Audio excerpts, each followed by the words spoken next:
আমাদের প্রতি 3 দিন পর পরে টেক্সটাইলের এসের পানি ছাড়ানো হয়।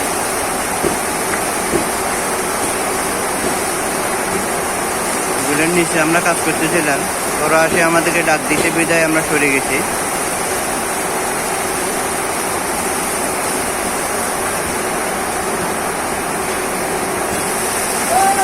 এই 4 নম্বর গেটগুলো ছাড়া হয়েছে, আপনারা দেখতেই পাচ্ছেন।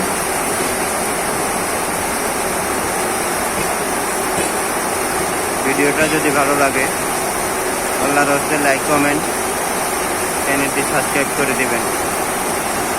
আমিন।